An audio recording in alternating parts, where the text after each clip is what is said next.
Alright everyone, hello and welcome back to another episode on Good Company with me, Spacefish, and welcome back to us standing in the upper corner of our factory all alone, isolated from all the other employees, just doing our own thing basically. In the last episode, we actually went around after, well, having this thing going quite nicely, and looked at all the bottlenecks that we could find, and we found quite a lot, to be honest, not all of them even being fixed, and when at the very end, we had a bit of a look at this product right here that we are making, because these courier bots, well, aren't really in the biggest of demands anymore, and if we go into the blueprint designer, we also already have this thing here pretty much more or less done. So we're probably going to go and reflect on that a bit more today, look at the market design. I think we had a few choices still to make in terms of how far we really want to go with putting advanced stuff into these things before we actually finalize it, modify the production line and get this underway. And, well, then surely we can find ourselves another few bottlenecks or other things to take care of. But with that said, just really quickly, if you do happen to enjoy this episode and you're new around here, please make sure to hit that subscribe button right down below. We are currently headed on our way for 1k subscribers, and every single one that joins the journey would make a ton of a difference. So yeah, very much appreciate that, and I hope you're going to enjoy yourself around here, and make sure to hit that like button as well, of course. All that out of the way, though, let's quickly look at this thing. Let's go and edit this plan. I think the ultimate question that we really still had to answer here was on the topic of the sound quality. So, technically, we could also do things in terms of mobility, right? Technically, if we really wanted to, we could push like a medium DC motor into here and get this to 2 mobility and make the market appeal even higher. But I don't think we're going to do that. It doesn't really make sense to me. Even a large DC motor doesn't really make sense to me, to be honest, because we're going to so overfulfill in terms of speed, and we don't really need it. I think we're also currently still working. Are we working with medium DC motors, or are we working with small ones? I am not able to tell, because there is absolutely not an icon above this, but apparently there's currently small ones. So, you know, the step to medium DC motors already being a bit of a job, and then, I mean, the large DC motors would just require female sundries on top, which honestly could be doable. I'm just not sure it's actually doable with the space that we have, and we may as well make this a multi-step evolution instead of going for one huge jump and then, you know, deciding that we do actually not even have the space for this modification, if that makes sense, and then we have to revamp the entire concept of this space. Because honestly, it's not the biggest space in the world, and we're going to make this a good bit more complex, I feel, already with this. Now, other than that, I mean, we've got the small compartment, which I guess we should already have a small compartment in this one, right? Yes, we do, so that's not really much of a change. I am not sure in terms of the casing. I think it is still the same one. We can most certainly check that out. It is, so there's no changes in terms of that either. Batteries are going to be the quadruple one, so that's going to be a bit of an upgrade that we're going to have to take care of, but we do have the space for that, I would say. That said, let's actually maybe quickly look at what is needed for this. You can see here, 2 battery stacks. Okay, so basically, we would need another, like, 4 tables? Is that the case? Where are you getting your batteries from? Oh, yeah, right. Okay, no, you would need another 2 tables. Like, these could just do usual battery stacks, and then we'd have another row with quadruple battery stacks, and that's basically it. So that's quite the easy modification. We do have the space for that. I think that is totally fine. Then, the only other, well, I mean, for a start, we have the medium DC motor change, which, you know, is substantial, I would say, but we could just add another row of tables out here, and we'll be totally fine too, and we would still have space left. So, you know, that's out of the way, basically. The only real other topic we have to make a decision on is going to be the beepers. Now, for the beepers, we need circuit boards, we need plastic parts, and we need metal. I'm thinking we may have the plastic parts. I'm quite sure we don't have the circuit boards. We do have plastic parts. Well, maybe I have to find out if we do actually have the surplus in plastic parts, though. So maybe, quickly, let's see where these go. Exclusively to case production. I would think that we have the surplus. I mean, especially since we can actually upgrade those tables and make things even more efficient for us. You can see here, 0.6 days, we need 5, so 10 and 0.6 days.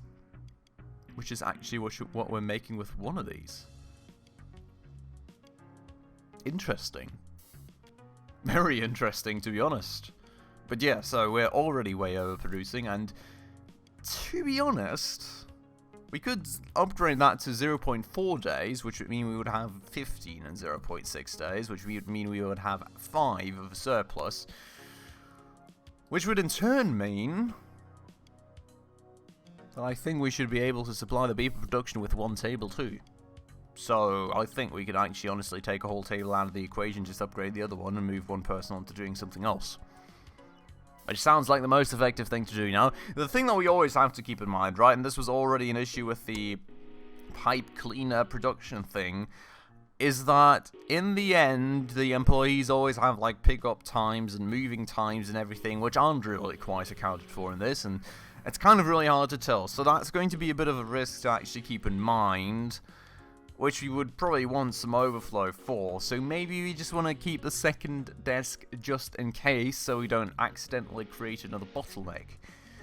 But then again, it's kind of inefficient, so that's maybe also a thought to spare there. But other than that, I mean, the beeper would get us to 3.5, right? Circuit board, plastic parts, we would need a table for the circuit board, which I guess is quite easy, and we would need... we need 1 or 2 tables. Like, how much... oh, sorry for that one. We are still... well, the game always resets the camera lock, so we're technically not still locked, but we are locked again. The question being, what is the actual design... not the design, the producing speed here? 0.9 days. Yeah, so we would need 2 tables to actually get the amount of beepers that we would need. Circuit boards, 1 table should be fine, to be honest. That begs the question, do we want to upgrade to a monophone speaker to actually cover, well, overcover even that sound quality that you want? This would need 2 circuit boards and integrated circuits. Yeah, I mean, so that's kind of the difference, right? Because I'm not sure here... for a start, I'm not sure if we would actually, with 1 table, be able to make enough circuit boards, which I don't think we can tell here anymore anywhere, because we've kind of torn down all the tables and replaced them with machines to make circuit boards, which honestly we could also make in this case, just a machine.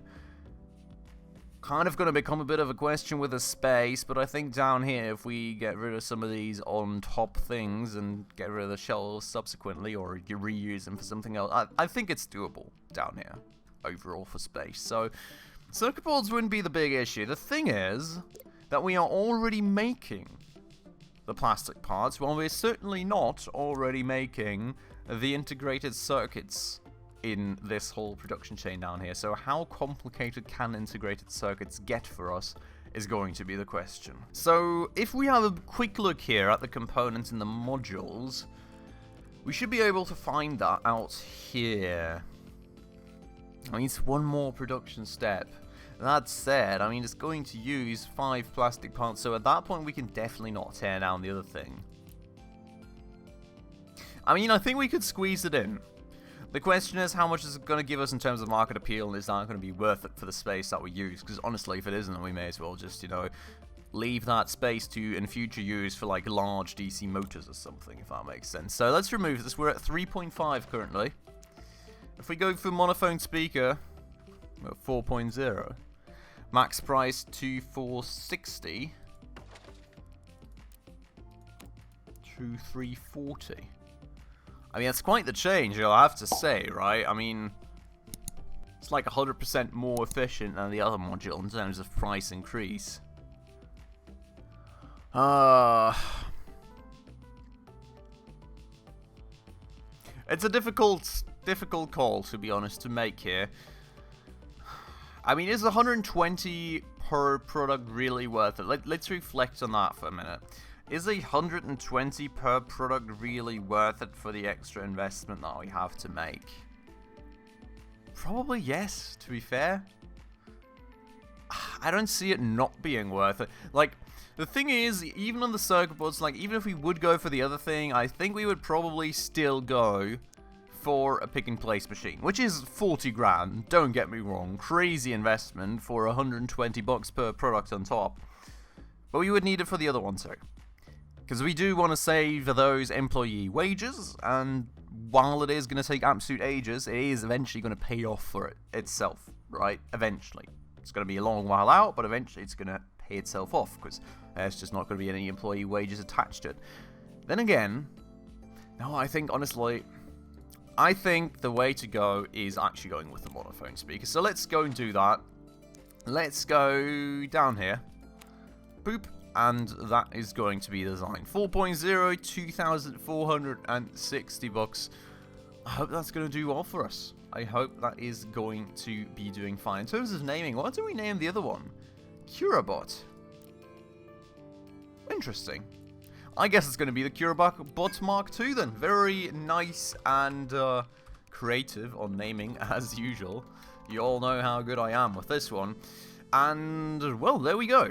So, that's going to be our new design. We can actually... Let's just double check it, make sure we haven't made any mistakes. But I mean, honestly, the spacing here, it doesn't matter at all. Assembly time is going to be 0.95 days, and yeah, other than that, I think we're quite good. So let's go and finish that, and then we can start pre-provisioning for the changes that we do want to make. Now, we're not going to hire any new employees or anything just yet, but what we are going to do is we're going to go through here and actually place like the on-top tables. We're going to place the on-top machinery. We're going to hopefully make some space in here, which is going to be quite nice and difficult. But we're going to try and do so regardless, and that way we can also then reuse these shelves for the new tables that we want to put down. Just like that, for example. I will, up here,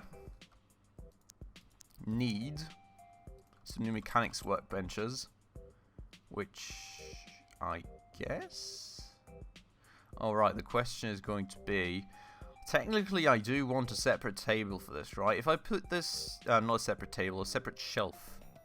If I put this here, that should, in theory, work.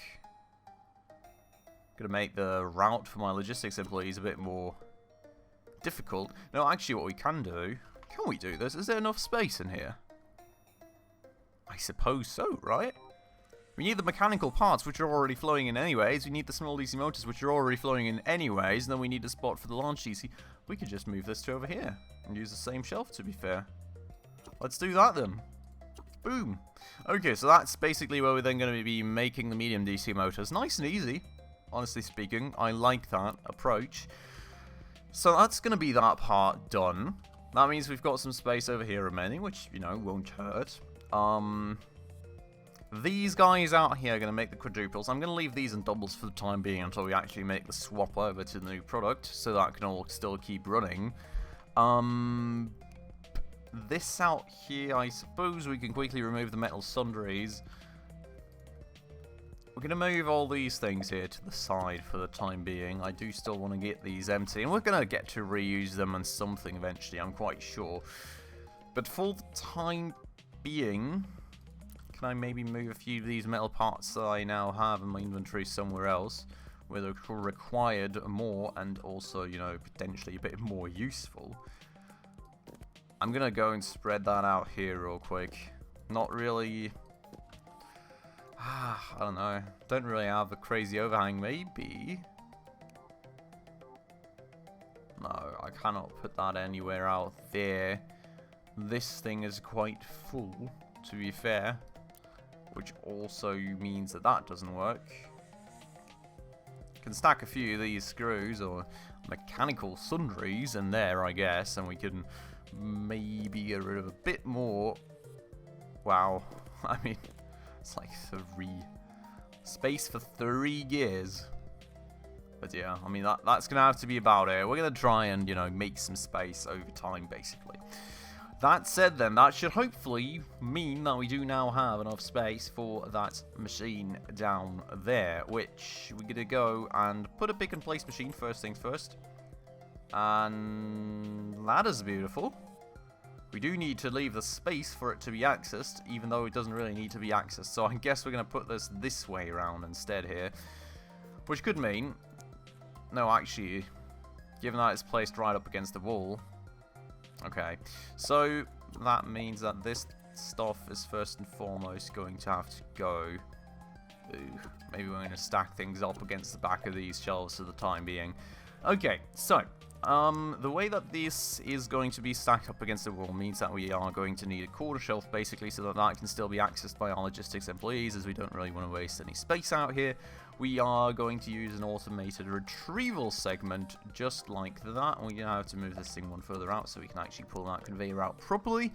We will then draw out a conveyor, just as previously outlined. We'll drag out another conveyor from here, and we will have an automated storage segment that goes into a proper small shelving rack, which, given that that one is empty, we can actually use that. So let's get rid of this.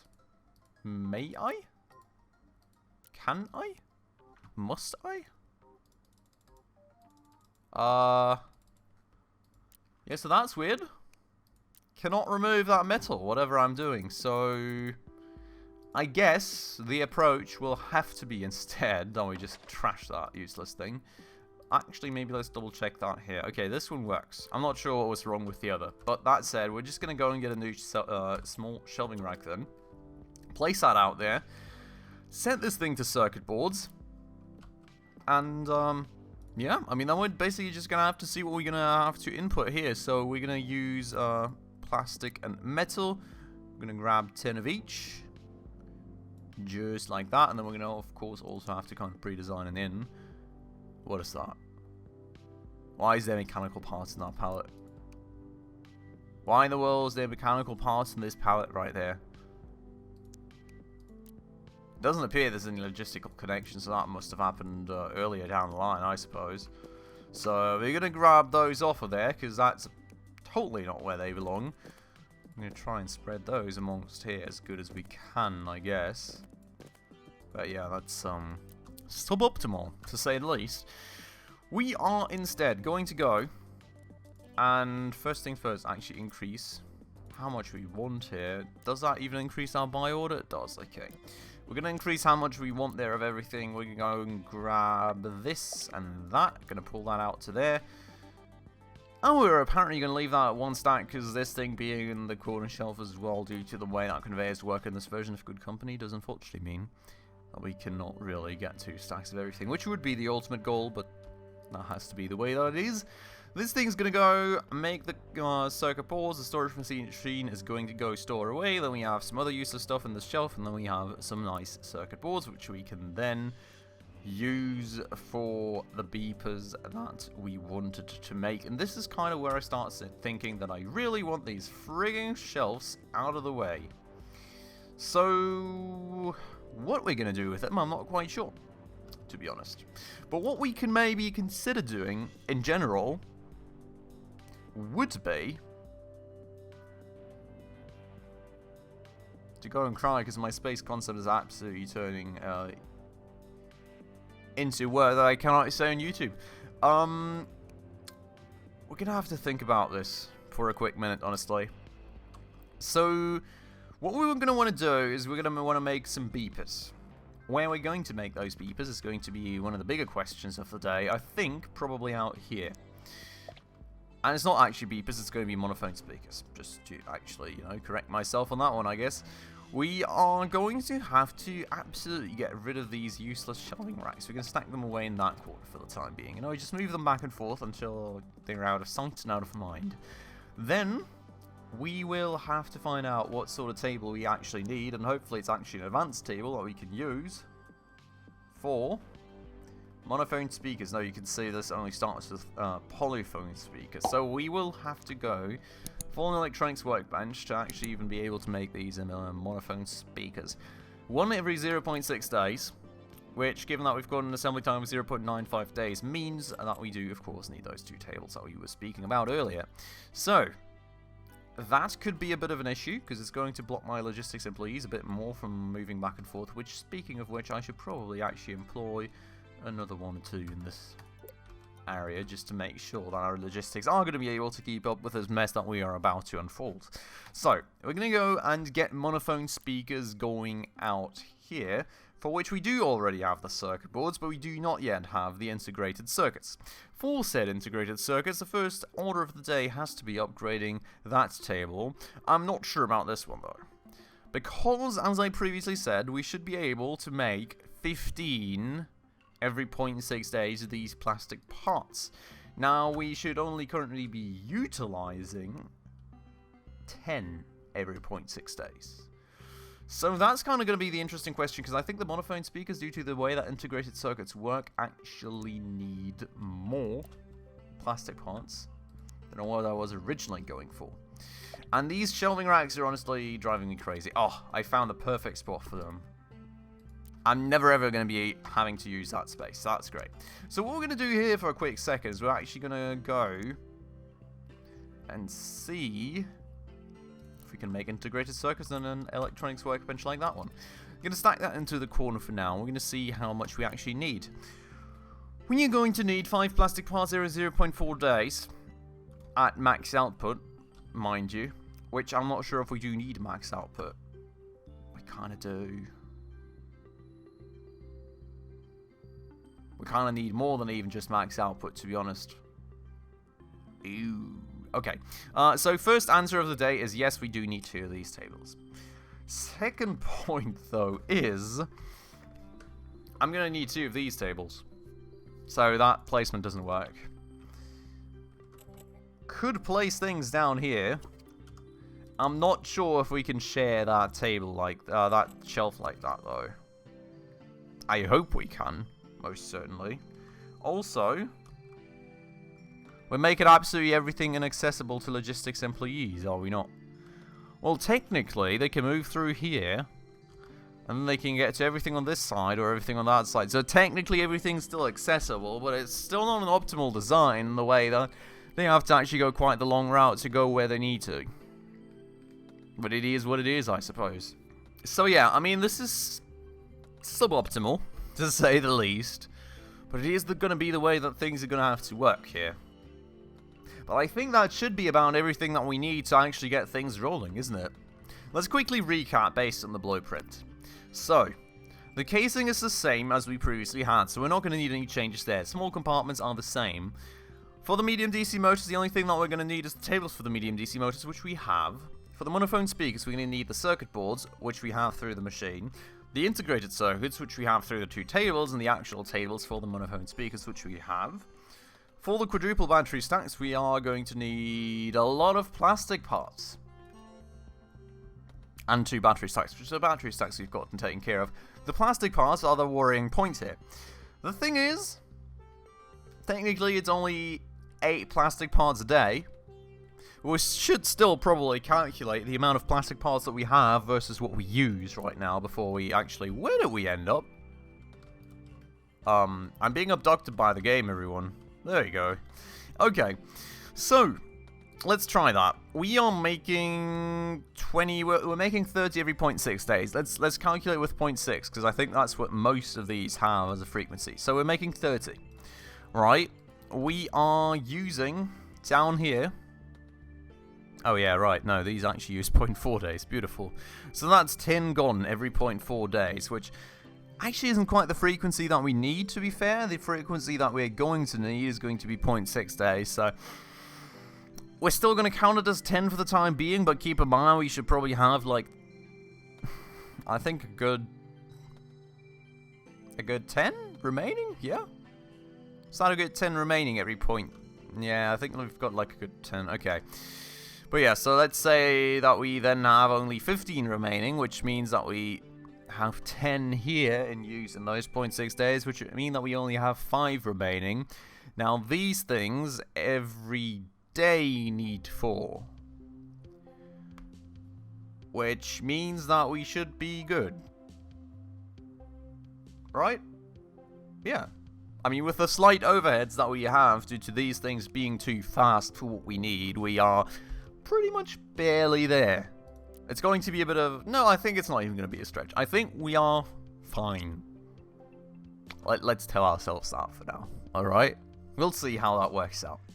But okay, I would say that's the product designed. That is the work table set up, the production queue set up. Next episode then, we're going to go get ourselves some workers, set up the logistics connections, swap over to the new product, and hopefully, fingers crossed, everything is going to work out fine. But with that said then, for today, this is unfortunately going to have to be it. So I hope that you all very much enjoyed the episode. Of course, if you did, please make sure to hit that like button down below. That does help out a ton with the YouTube algorithm. And if you're new around here and haven't done so just yet, also please consider subscribing right down below, as well as hitting that bell icon in order to stay up to date on all the future upcoming episodes. With all that out of the way though, as usual everybody, thank you so much for watching, and I hope I will catch you in the next episode very, very soon. Ciao.